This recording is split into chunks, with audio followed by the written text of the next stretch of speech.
Hey there, bell ringers. You are watching Interview with an Expert, and I'm journalist Holly Corby. We are here today with an expert, Amanda VanDerHeyden. She is a behavioral psychologist and researcher with a very long list of accomplishments, and I'm going to read a couple of them to you right now. She has been a panel member for the NIH, a standing panel member for IES at the U.S. Department of Education, and many others. She has served on a number of boards, including the RTI Advisory Board for the National Center for Learning Disabilities. She's also authored a number of policy guides and position statements and delivered testimony on the use of multi-tiered systems of support, otherwise known as MTSS, and response to intervention. She is president of Education Research and Consulting in Daphne, Alabama, and she has a faculty affiliation with the Wheelock College of Education at Boston University. So Amanda knows a lot. And the reason I know Amanda is because she's the creator of Spring Math, a whole class research-based intervention that's focused on learning math facts. And I got to know Amanda because I've reported on Spring Math twice because of the intervention's impressive results. So welcome, Amanda, and thanks for being here. Thank you. I'm happy to be here. Yeah. So today we're going to talk about the instructional hierarchy. And when I was doing my reporting on Spring Math and on early foundational math and how students learn it, that was the very first time that I'd heard that term, and I'd heard it from Amanda. And the same goes for a couple of my editors as well, who had never heard of the instructional hierarchy. So I thought today what we could do is we could talk about what it is, how teachers can use it, why it's important to know about it. And I'm going to now just kind of turn this over to Amanda with my very first question, which is, what is the instructional hierarchy? So exciting. It's endemic to the way we practice school psychology, behavioral psychology, intervention work in schools. It's not a new idea. I'm going to give you a little bit of the history, but the basic idea is the consideration of task difficulty as an important dimension of your measurement relative to what kids can do when you decide which instructional tactics they need. So for example, if a task is brand new and children don't know how to do it, then the goal of the instruction is really about establishing correct and complete understanding. The behavioral jargon for that is to establish stimulus discrimination. And the specific ways we do that are things like modeling and guided practice and worked examples and immediate corrective feedback. And very importantly, if we do the wrong things, we will actually worsen learning. So for example, if an understanding is brand new and you say, oh, okay, wrestle around with that in small groups and see if you can figure out how to do that, that is 100% contraindicated according to the science of how humans learn from behavioral psychology. Now, once children get into the fluency building stage of learning, the tactics have to change. So the things that worked in acquisition will no longer work. And now your instruction really is about dosage of opportunities to respond. I know we're going to talk about this in more detail, but the takeaway here is that the idea is that all learning progresses through these predictable stages of development. And it's really important to know where you're situating your learning strategies, your tactics, your instructional tactics relative to measured learner proficiency in terms of the task. Do you need to make the task a little easier because you're giving practice opportunities, so you need them to be in the fluency building stage of learning? Or do you need to stop and do an acquisition lesson before you allow independent practice? It's that dynamic back and forth flow of instruction that's actually measurable, knowable, and very, very powerful. Great. And I think the reason this came up when I was visiting these schools in Philadelphia, Amanda and I went together to Philly to look at some of the schools that were implementing Spring Math. And so the instructional hierarchy comes up because of how a lot of early math gets taught.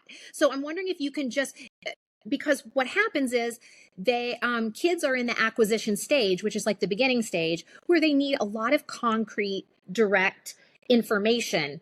But a lot of math curricula are set up almost in the opposite way.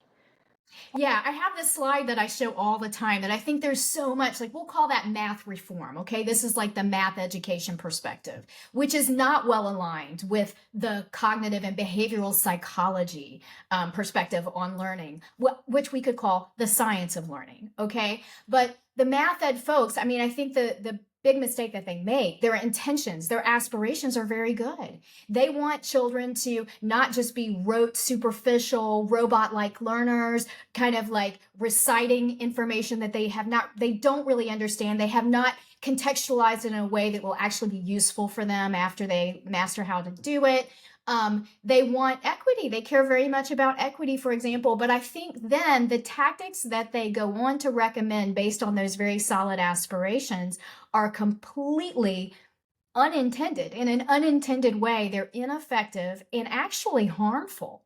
And it all comes back to, if they understood and considered the way children learn, or even animals learn, we will talk about this today.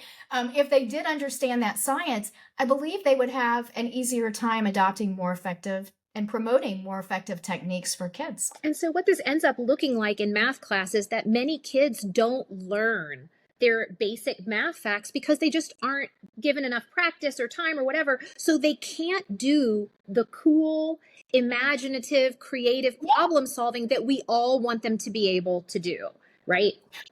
Absolutely. And I mean, I just think that's exactly how it plays out.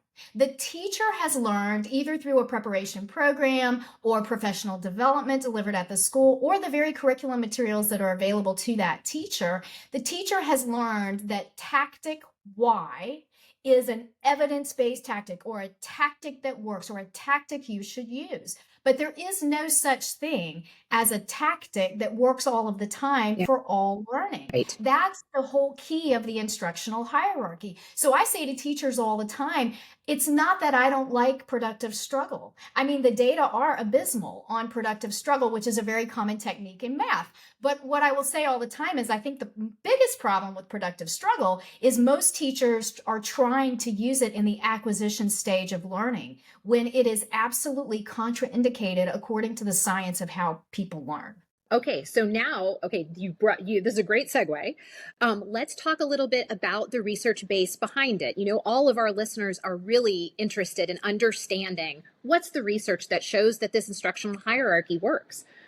Yeah, so it's kind of funny. I just started jotting a list of all the references that I want to give you so you can have an annotated reference list maybe to pair with this episode. And many of these sources are things that are in the public space you can access. But it's so funny to me. In my career, I've run into this a few times. Like I remember one time in probably the 1990s, I had somebody reach out to me and say, well, can you send me the research evidence that modeling is an evidence-based tactic? I'm like, oh my gosh, that's not like a couple of papers. That's like a body of work. Could you just not be lazy and go read the literature? There's that. But it made me sort of reflect about what would this be like for like a brand new teacher, or I mean, even a veteran teacher who wants to consider this new idea. And I kind of have to be a little critical of the scholarly world that there's not a good paper that really connects the dots well for people. Could you write it? Could you get on that, please? I was thinking today I should write this paper. But okay, so I'll tell you that. I'll show you this. The critique would be, oh, it's from 1978. Well, this is where it started in my mind. All right. And, but I'll situate this for you and tell you what this is about. So basically, the instructional hierarchy comes from behavioral psychology, and very famous and well-known founder of that field is B.F. Skinner. This is the person who discovered the laws and principles of human behavior. Okay. And the way that he did that, and he tells a story that Owen White recorded that he believed his greatest discovery was rate of learning. And he used rate of learning in animal models. And then later people used it in human models, of course, pretty quickly, as a way to characterize performance improvements. Skinner would not say learning, but performance improvements. And it was sensitive. It was something you could manipulate environmental conditions, and you could say, okay, these are the things we can do to reduce the occurrence of a behavior, and these are the things we can do to increase an occurrence of behavior. Well, in learning, we want to increase academic performance. We want to decrease things like errors, right? So he really discovered rate of responding, and then the subfield came along called precision teaching, and they added the dimension of accuracy to rate of responding, working entirely in academics. Okay. And in this field, there were two researchers, Clay Starlin, actually his wife too, Ann Starlin. So Clay and Ann Starlin in Minnesota. And there was a guy named Eric Houghton who began to publish all kinds of work in the 1970s. Studying and recording words read correctly per minute, digits correctly completed per 2 minutes or 1 minute, to characterize improvements that resulted as a result of giving instruction, to characterize reduction of errors over time. So that was a whole field called precision teaching. And as early as the 1970s, those guys, especially Clay Starlin, had written an article about you could characterize student proficiency. And in 1982, I believe it was, he got very clear about you would characterize that to drive what they needed instructionally. And at the same time, it was like this hotbed of discovery up around University of Washington. That's where these guys were. So this is the original chapter for me. I always cite this as the starting place in 1978. And this is important because Herring and Eaton wrote the second chapter in this book, and they laid out this whole notion in a very clear way that you could take this new information that had come into the world via precision teaching and then was picked up and became curriculum-based measurement, which is in every school in the country now. This is the original book, 1977, Dino and Merkin. They never used the words curriculum-based measurement in the book. This is going to make this very confusing for the graduate students and everybody else who wants to understand this. But in effect, this is the first CBM book that was ever written. This is also the first RTI, or response to intervention book, that was ever written. So for me, response to intervention, later MTSS, came out of this work. So let me pull this together in a coherent way if I can. I love to talk about this stuff. I know. That's why I asked you. So it was born in behavioral psychology. You have these precision teaching folks who came along, and that's Starlin and Houghton. And they start playing with this metric, okay? They're the first to define fluency. So words read correctly per minute, digits correctly completed per 2 minutes. They're beginning to characterize, like Eric Houghton was identifying RAPS criteria. So what is the level of proficiency or fluency that is associated with retention, that's the R, application and performance standards, that's the RAPS, that's been expanded over time. And then Standino says, I think that's a good idea.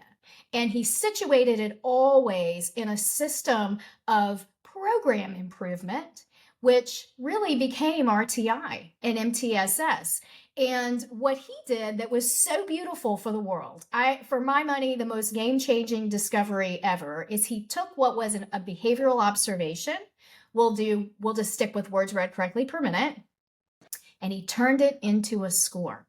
So Standino at the University of Minnesota was using that beautiful little metric to graph performance improvements, to begin to study what are the conditions under which these can be a universe of scores. So we can now characterize whole school distributions of performance. And so every screening system on the planet is using this now to characterize for universal screening, to identify who needs intensified instruction. And all of that was born in those books in the 1970s. But the instructional hierarchy was so important because that is the first scenario, the first case, the first framework that said, okay, measurement's really important. And we have figured that out. We have a very sensitive way to know, are you improving? Are the problems declining?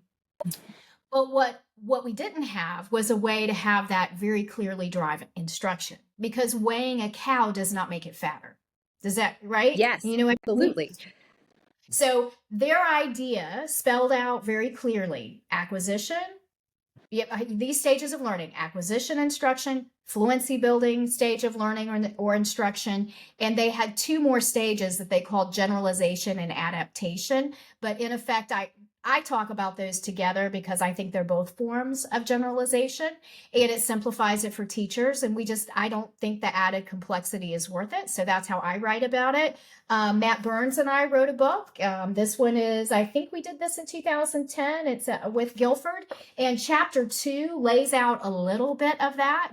I have a paper that I wrote with Ben Solomon and published in the last couple of years for school psychology. I can send it to you because you can get it on ResearchGate, and it tells a little bit of that history too that I just went through pretty quickly. Okay, but it's not just one book in the 1970s. So what happened after the 1970s is we used to call them the Eds. I don't even know if Ed Lentz is still around. I know Ed Shapiro is a dear friend, and he's not alive anymore. But Ed Lentz and Ed Shapiro wrote a prescient article in 1986 in School Psychology, and it was about, and I think the title was Functional Assessment of Academic Problems, or maybe Academic Skill Problems. This was a radical idea that you could go into a classroom and a teacher says, I have a problem, this child is not learning. And instead of taking that child out into a little office one-on-one and doing a battery of assessments and reaching conclusions about what may or may not work for the child, you could actually assess the classroom environment in tandem with the instruction that the child is receiving. So, okay, what are the classroom expectations for learning in math today? Okay, is the child in the frustrational range of performance for that task? If so, let's sample back using this wonderful technology called curriculum-based measurement. Remember, that took a behavioral observation, turned it into a score. Let's sample back and identify which prerequisite skills are lacking. Does the child need fluency building on prerequisite skills, or does the child need acquisition? Because those are different instructional tactics that need to be used. And the Eds wrote that seminal paper. By the way, we're all sort of related, the people who worked on this stuff. So lineage-wise, it gets real interesting real fast. Ed Daly, then for me, he's the guy in the 1990s. He was writing about this a lot, and he was working with Brian Martens. Brian was the first doc student of my major professor. Tanya Eckert, I can't remember who her major professor was, but she's worked with Brian all his career. So she's on one of those papers too. And there were just a number of important papers that Ed Daly specifically published, at least, 6, 7, 8 empirical, well-designed studies. Now, he was calling this work brief experimental analysis. This is why it gets confusing. So you've got B.F. Skinner, then you've got the precision teaching people who were funny about publishing their work. Then you've got Dino and Merkin, and then the subsequent CBM crowd. Then you've got Shapiro over here, Shapiro and Lentz, also in school psychology. Now you have Ed Daly, and he's publishing a lot and publishing in the behavioral journals, but he's calling it brief experimental analysis. Every once in a while, he would call it the instructional hierarchy, but not in every article. And then my most favorite paper, bar none, just experimentally, which was published in the Journal of Applied Behavior Analysis in 1998, was published by George Knoll, who was one of my major professors at LSU. And he, I can't even think of the title of his paper, but he also did not put instructional hierarchy in the title. He probably referred to it as brief experimental analysis or functional analysis, which is another way to look it up. So you can see it gets very confusing. Ed Daly and Scott Arduin. Scott Arduin was Brian Martin's student and also worked with Joe Witt. Again, lots of connections. They edited a special series for Journal of Behavioral Education in 2007. Matt Burns and I published a book on this concept in 2010, and there have been a number of empirical pieces. So one of my most favorite articles from my entire career I did with Matt Burns. We published it in 2006. I think we published it in School Psychology Review. That was one of my favorite journals back then. And what we did is we looked at the level of proficiency that forecasted not just retention of math skills over time, but faster learning of more complex related content. Mm-hmm. So we could derive specifically what's the level of fluency that you need to demonstrate on single digit multiplication facts that forecasted when we gave you multi-digit multiplication facts with and without regrouping, you could master it faster than kids that had a lower level of proficiency on the component skill. We knew what we would find because the science is the science. And it's no different than what Skinner was demonstrating with rats and pigeons in his lab, and later the PT people began. I'm serious, there's an expression in that world, the rat is always right. I say the learner is never wrong. Right. Right? Well, and so this is kind of why I wanted you to explain this to people. And, maybe a lot of us don't know, aren't familiar with all the names and everything. But what I wanted listeners to understand is that this research is actually very old and it's well documented and it's empirical. So the next question is, I think that what we all want to know now is, why don't more educators and schools and curriculum developers know about it? Well, isn't this interesting? I mean, my question for you is, why do the math curriculum developers ignore the science of how humans learn? Yeah, right. Because, there's also a beautiful body of literature, Asha Jitendra, Diana Bryant, more recently, Ben Clark and Chrissy Dobler has probably the most recent, my favorite study from 2012. But Doug Carnine published a paper in 1997. Scott Baker published a paper, I think, in 2002. And it is those studies are independent research teams evaluating math curricula for the principles of evidence-based instructional design. And those are going to include things that I'm talking about.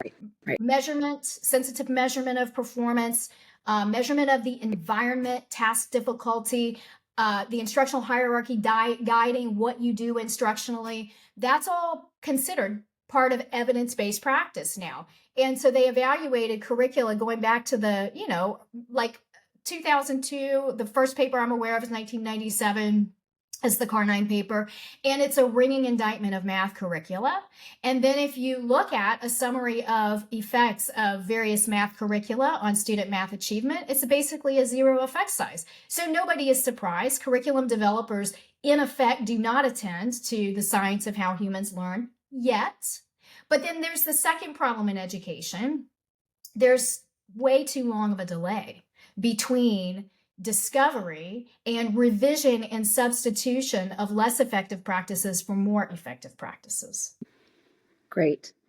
So I think that one thing that is important for everyone to understand, and I want you to explain a little bit about this, is that this isn't just a math issue. The instructional hierarchy, the stages of learning don't apply just to math learning. Am I right about that?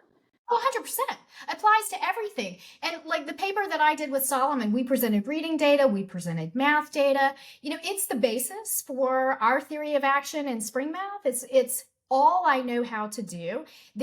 Research goes on all the time where I published a paper with Robin Cotting in the last year or two that was a single subject experimental design. And it is, I don't know if we used instructional hierarchy in the title. We probably did not, but because I can't remember, but certainly it's the basis for what we did. And that's true for, Katie Mackey has a pretty recent paper in Journal of Behavioral Education looking at multiplication performance. But even if, like in my world, if you look at dosage research in the space of MTSS, much of that work has been done in math, which I love, but even that is very much situated in the instructional hierarchy. So, for example, a reviewer would not think well of the experimental rigor of such a paper if they did not verify before they study dosage that you're working on fluency building and you're looking at opportunities to respond in particular. Okay? Dosage would look very different in an acquisition stage of learning. It's not about practice and opportunities to respond. There, it's more about the discriminability of the conditions surrounding your response, okay? And Anyway, I can, succinctness is not my gift. It's okay. No, this is really fascinating. So, like, how does this translate for teachers? Like, I'm so interested in the where the rubber meets the road moment. How can teachers use this knowledge in class? How do they change what they're doing to make it more aligned with the instructional hierarchy and how the brain learns? Yeah. Okay, let me talk to the teachers. Here's the pitfall that usually happens. You turn this light on for teachers, and suddenly they want to measure every kid and get very specific, Yeah. as a natural desire, because when you see it work, and it always works, okay, it's addictive. You're right. I mean, Right. show me a teacher who doesn't want to help a kid learn. That's what they show up for, Right. okay? Right. Well, so what I want to say to teachers is, in your core instruction, you do not have to be so very, very precise about it. Let me tell you why. You can think of your core lesson. This is what Matt Burns and I have been telling teachers to do this since, oh my goodness, 2002, easy. Take your lesson and chunk it into acquisition, fluency building, and generalization. Okay, so 1/3, 1/3, 1/3 of whatever block of time you have. Okay, so the 1/3 of it is devoted to acquisition. Okay, 1/3 is devoted to fluency. 1/3 is devoted to generalization. Now, if I had just done a training with your people and shown them the data and how systematic it is, and it really is that systematic, which is why we can write software to do it, and we can produce very reliable results because it really is that formulaic. But by definition, the acquisition section of your instruction is going to be targeting a task that is a relatively new understanding, okay? By definition, your fluency buildings part of your lesson is going to target a task that students have already acquired the understanding for. They know how to respond correctly, and they understand the conditions under which a response would be incorrect.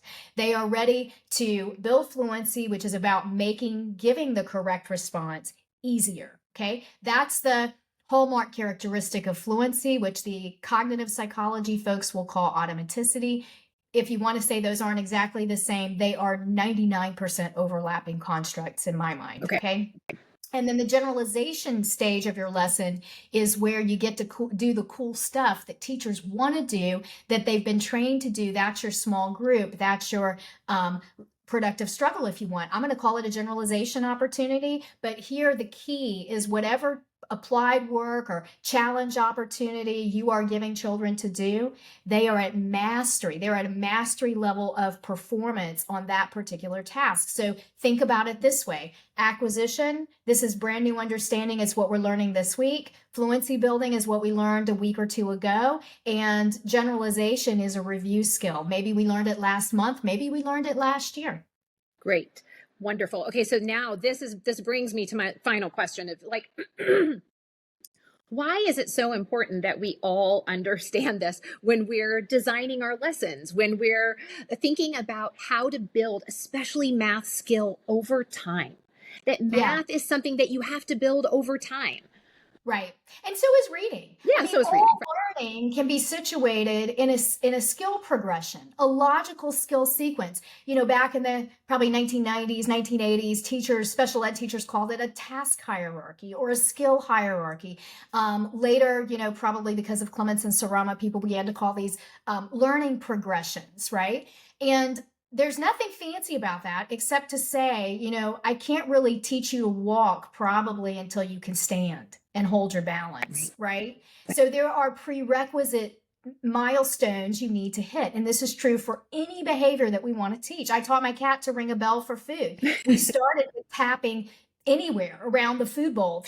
If the cat tapped the food bowl, he got the food. And then we shifted it and made it a little harder for him. That's what we do. It's behavioral shaping. This is what Skinner discovered. This is all we do. But I will say, for classroom teachers, you can be a little, loose about it. You don't need to measure every kid every second, okay? But Once you get into in the MTSS world of giving intensified instruction, so for kids who are not thriving in core instruction, you have to get very precise about it. And then you must have technically valid skill assessments for all of the skills in your skill progression. This is exactly how Spring Math is designed, for example, and it's very specific. There are specific frustrational, instructional, and mastery rules associated with specific assessments for 145 skills from numerous. And so you basically do these little assessments and you figure out exactly which skill. There's the protocol. Not just the skill, but then do you need an acquisition lesson because you have not acquired it? Or do you need fluency building? And it needs to be adjusted as your performance improves, at least weekly. Right. Okay. So to me, when people talk about, I can remember when personalized learning, we all became kind of the buzzword, and it was just like something that happened on the computer. But people are like me are like, well, what does that mean? What's the decision rule? What's the theory of change? And like, there were vendors that were like, well, that's proprietary. I'm like, well, then that's also not researchable. Like you have to be able to define your independent variable, right? And so it turns out the independent variable of giving the child the right instruction at the right moment in time, which means you adjust it week to week. We use the instructional hierarchy. I mean, every great researcher I know does in my world. That's the magic. That's the secret sauce. But teachers don't, I think the sort of, novice mistake, you get excited about it. And then you think you really have to be that precise in core instruction. You can be a little softer in your approach because it's more efficient. So you can say, here's the goal this week. We're going to do acquisition instruction. We're going to assume nobody knows how to do it. If one or two kids came in and they could already do it, it's not going to kill them. Right. But it's going to like a 90% solution. You know what I mean? Yeah, absolutely. Okay. I hope that everyone now has a better understanding, I do, about the instructional hierarchy and how you can apply it and where you can apply it. And Amanda is going to share some references with us that will be included in this episode, so you can look it up and get more information if you want to find out more. I thought it would be fun. I know you don't have very much time. If we could take some questions from readers about math specifically. Are you up for this? Totally. Oh my gosh, this is the most fun part. I wish people would invite me to come do keynotes and the whole thing could be Q&A. Yeah. Well, so these are really good questions. My readers are really smart. So first question is from Jerome. So he wants to know, what are effective strategies to develop fluency in math facts that should have been mastered in elementary school when the student is already in Algebra 1? Okay, this is the great answer for that. Like, you don't have to think about it in such a complicated way, because learning is learning is learning. So the things that work for high schoolers also work for sixth graders, also work for cats. Okay, I should put that up on the web. My cat ringing the bell for food. It's the same strategy. So so first of all, we can probably assume that they understand conceptually the process of addition, right? That they have acquired that understanding. But if not, we would want to reteach that. And we could do that very efficiently. That is a single protocol that you could easily give, and it would involve some modeling, some guided practice, some correction maybe of incorrect responding and explaining how they made it correct. Those are ways you can really make sure they understand how to give the correct response, mapping it on a number line. But most likely, these kids did get that instruction. And what they're really missing is they never got to mastery. And this is very anticipated. Like, it's a predictable result. If you did not get kids to mastery, they're not going to retain that skill over time. That is not my idea. That is, Houghton and Starlin and Dino and Merkin from the 1970s demonstrating this in large data sets. So what you want to do is you want to give those children, those high school kids, do we call them children? I don't know. Young adults. I have young adults myself. They're into college.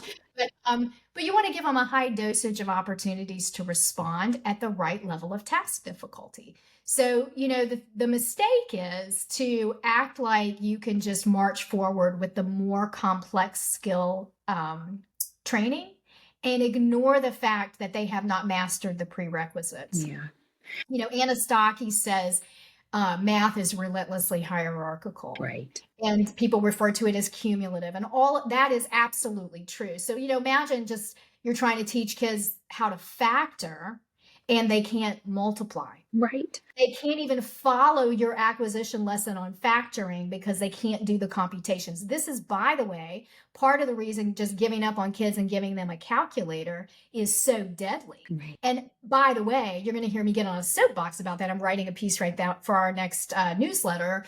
My kid just took the MCAT over the holiday. He did pretty well. I was really excited. But you're not allowed to use a calculator on the MCAT. I don't know if you know that. So he came downstairs after his practice exam and told me he would have done better if he'd had a calculator. I said, "Can I have your scratch paper?" His scratch paper was multi-digit multiplication, long division using the standard algorithm. By the way, all under timed conditions because you have to finish a section in a certain amount of time. Right.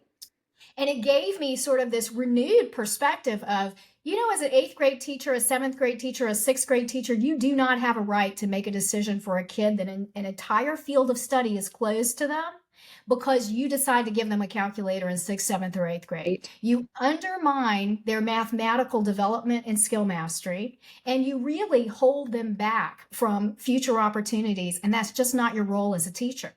So I know I got a little off track there, but the key is don't give up on your high schoolers. If they master those fundamentals, what you're really doing is giving them a vaccination against failure. You are enabling faster mastery of complex related skills like Matt Burns and I demonstrated in 2006. So practice, delayed corrective feedback, goals for faster improvement, adjusting the task difficulty based on mastery. So if they're working on single digit multiplication facts and they get to the equivalent of 80 digits correct in 2 minutes or 40 digits correct in 1 minute, then you increase the difficulty a little bit. So maybe now you introduce 1 by 2 to 3 digit multiplication without regrouping, because in effect, it's the same skill. Mm-hmm. And then you introduce the regrouping. And if they remain at a baseline level of fluency, which would be about 40 digits correct in 2 minutes or 20 digits correct in 1 minute, then you can continue with fluency building. If they don't, then you back up and do an acquisition lesson. And I mean, this is exactly, and I've talked about this before, and I've talked about it with you. My son ended up at Mathnasium in the early years of elementary school because of this exact thing. And that's exactly what they do, but it's very expensive. So it makes a lot of sense for schools to get it right early on, because it saves you in multiple ways. Well, and by the way, think about the way that opportunity gaps are opened up. Right. So it's only the kids with resources. And also it's not fair to your kid to have to go for extra training when what happened in the 60 minutes of math instruction was not adequate. Yeah. And by the way, all that body of work I talked about, Asha Jatendra, Diana Bryant, Chris Dobler, Doug Carnine, Scott Baker, that is a ringing indictment of math curricula. All of those studies found that math, and this will resonate with your readers, they already know this, and your followers, that math curricula do not provide a sufficient number of well-controlled practice opportunities. That's a major limitation of all math curricula. Right. Okay, so let's go on to the next question. Okay, this is from Jake. What does a good math intervention look like in elementary, and what's different from literacy interventions? Oh, well, I do it exactly the same way myself. I mean, that's the wonderful thing, I think, about being trained in behavioral psychology. To me, behavior is behavior is behavior. It doesn't matter if I'm teaching a child how to read, or if I'm teaching a child how to do math, or I'm teaching a child how to walk properly in line and follow a transition routine. Behavior is behavior is behavior. There are antecedent things that will work, behavior management of the child, the responding, and then consequences that are especially important depending on the stage of learning that you are at. So it works the same in reading. We do it exactly the same. You identify the skill progression. You assess whether the child is is it for the expected performance right now? Are they frustrational, instructional, or mastery? If they're mastery, you don't have a problem. If they're instructional, build fluency. If they're frustrational, give acquisition support. If they are frustrational, you may do a process where you sample back, through successively easier prerequisite understandings, which these exist in reading too. I could tell you them. And I did this on a podcast for Kate Wynn in Canada because she's a literacy person. So she said, oh, do this for reading. I'm like, oh, Kate, I'm a little rusty, but I can do it because we did it for years. And you find the sweet spot to intervene. Now, the key to that, okay, by the way, that sampling back process is called survey level assessment. Again, that's part of our problem is there's lots of names for stuff. Right. But it's called survey level assessment in curriculum-based measurement, CBM.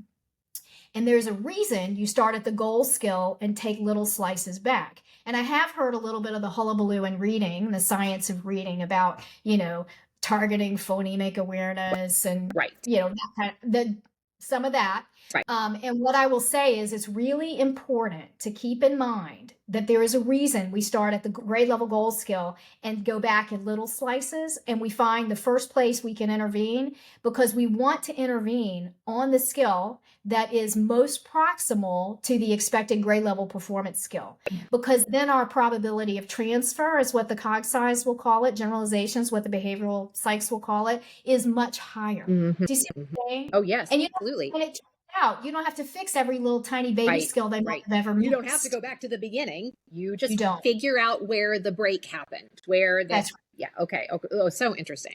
Okay. So this is the last one. And this is my favorite question. It's a little long.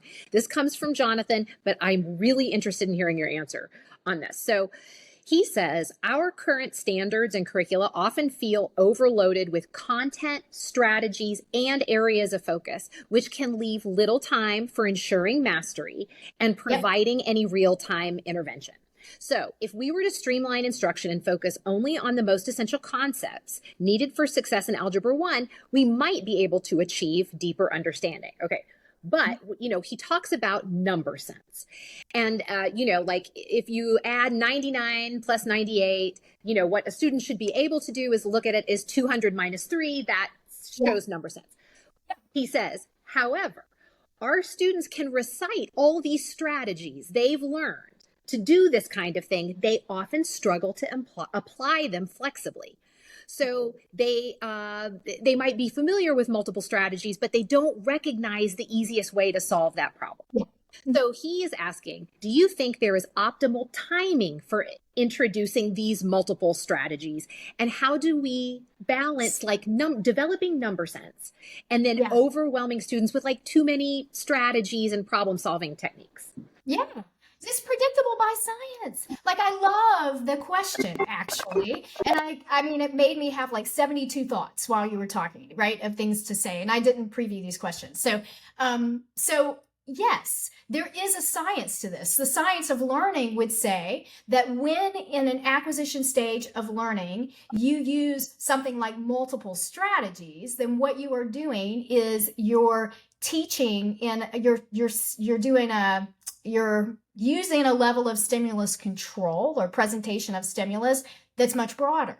Okay. Well, then as a result, your rate of skill mastery will be slower. Right. Okay. Right. Theoretically, however, you will develop a more robust understanding on the other side. Okay. The alternative is more tightly controlled stimulus presentation, faster skill mastery, but it might be a little less robust. Mm-hmm. So this is actually knowable according to science. And I think it's really important because the key takeaway here for teachers to understand is that there is not a tactic specifically that you should be married to. It should be the tactic that will work given the needs of the children in front of you. Okay. One of my favorite people on the planet, Kristen Ring, says, teach the students in front of you. It's a pretty simple kind of concept, right? So sometimes you'll hear teachers say, well, should I just teach, or this is the way I like to do it. I teach the plus ones, and then I teach the plus twos. Well, that can actually be very inefficient because most kids can tolerate the acquisition of sums to 6, for example, without having to slice it that way. And you don't give up mastery on the other side. So that's actually something we can answer that question. Don't make that bad decision. It's going to take you 3 weeks to get them there instead of 1. So use the more efficient method. So his specific question about the use of I'm going to put that in the category of creating equivalent quantities to make difficult math easier to solve, which is, yes, very important. Doubles and plus ones and all those things. Yes. Many of those tactics will naturally emerge for students as they have exposure to the procedural problem solving. The problem is we have teachers hammering kids in the acquisition stage of learning. And I'm sure the cognitive psych people would have theories about interference that go, multiple skill interference maybe that goes on in that phase of learning that's deadly. We call it, something else, but it's the same idea that when you're trying to focus on teaching a kid 5 different ways to get to a solution, you are actually confusing the child. Right. And if you just give the child procedural skill practice, many children will naturally discover add the double plus the one, or if you suggest it, once they have a level of facility with it or fluency with it, okay, it's not, to me, it doesn't live in acquisition instruction. It lives in fluency building because it is a way to make it even easier to get the correct answer. Ooh, that's And really good. Okay. and for kids who don't naturally do it, you can back up and teach it using acquisition, fluency building, generalization support. But that's going to be a tiny percentage of kids. So it's kind of like, again, it's another example of teachers are hearing, oh, okay, this is how we need to do it, totally divorced from whether or not it works, whether or not it's well aligned with the science of learning. Right. Wonderful. This has been awesome. So I thank you so much. And, thanks listeners, you're here. This is the bell ringer. This is Interview with an Expert. Amanda is going to provide us with a list of resources. I'm going to include it at the bottom of this episode. And we'll continue this conversation on the instructional hierarchy. Thank you so much for being here.